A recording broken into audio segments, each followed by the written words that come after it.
দর্শকবৃন্দ, আমরা এই যে এখন স্কুলে পর্যটক পেয়ে গেছি। আপনার নাম কি একটু বলবেন?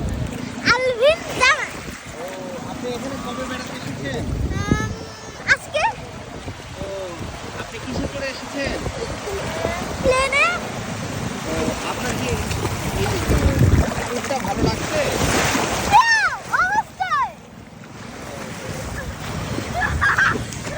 আপনারা এখানে কয়দিন স্টে করবেন? 2 দিন। না, একদিন। একদিন স্টে করবেন? না, 2 দিনই। সমুদ্র ছাড়া আর কোথাও কি যাবেন? না, যেতে চাই, কিন্তু যাওয়া হয়নি। তাই? আপনি আবার কবে আসবেন?